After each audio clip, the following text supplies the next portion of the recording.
సమోసా తింటూ అలా ఒక కాఫీ చెప్పుకున్నాను అనమాట. మరి కాఫీ తాగుతుంటే ఈ చల్లటి వెదర్లో ఏ సినిమా చూద్దాం అనుకున్నప్పుడు ఆనంద్ మంచి కాఫీ లాంటి సినిమా గుర్తొచ్చింది.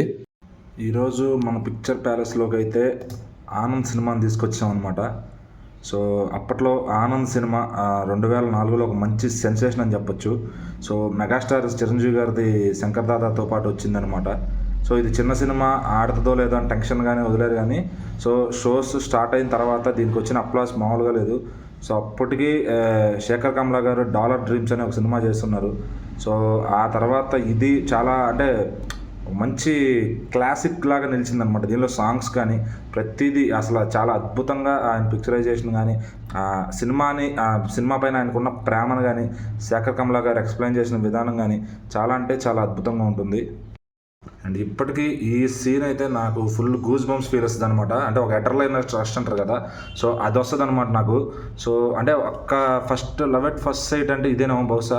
అప్పుడు యూత్కి శేఖర్ కమ్లా గారు అలా నేర్పించారు. ఈ ఒక్క సీన్తో ఇంకా ప్రేక్షకులు బ్రహ్మరథం పట్టారు సినిమా కంటంలో ఎటువంటి సందేహం లేదనమాట. ఇది ఎన్నిసార్లు చూసినా మళ్ళీ మళ్ళీ చూడాలనిపించే సీన్ అనే కాదు, సినిమా మొత్తం కూడా ఈ సాంగ్స్ కానీ సినిమా పిక్చరైజేషన్ కానీ అన్నీ ఒక క్లాసిక్ అనమాట. మన తెలుగు సినిమాల క్లాసిక్స్ లిస్ట్ తీస్తే ఈ సినిమా అందులో ఉంటుంది ఖచ్చితంగా. మరి తర్వాత రాజా గారు ఎక్కువ సినిమాలు చేయలేదు, మరి ఎందుకు ఆయన ఆపేసి ఆయన ఏదో వేరే మోటోలోకి వెళ్ళిపోయారు ఆయన. మళ్ళీ ఇలాంటి ఏమన్నా జోనర్తో రాజా గారిని ఎవరన్నా కంబ్యాక్ తీసుకొస్తారేమో. కమల్ని ముఖర్జీ గారి మటుకు ఇంకా స్టార్ హీరోయిన్గా సెటిల్ అయిపోయారు. ఈ సినిమా ఒకటి, తర్వాత గోదావరి సినిమా ఒకటి, ఇంకా వరుసగా ఇప్పుడు తెలుగులోనే కాకుండా కేరళలో అన్నింటిలో సూపర్ బ్లాక్ బస్టర్ సినిమాలు డెలివర్ చేస్తున్నారు ఆవిడ. ఇంకా ఈ సినిమా గురించి ఎన్ని చెప్పుకున్నా తక్కువే. నిజంగా ఒక మంచి కాఫీ లాంటి సినిమా ఆనంద్. మీరు కూడా టైం ఉంటే చూసేయండి. అలాగే రేపు ఇంకే సినిమా చూడాలో మీరు కుదిరితే కామెంట్ చేయండి. అలాగే ఇంకేమైనా సజెషన్స్ ఇచ్చినా కూడా తీసుకుంటాను.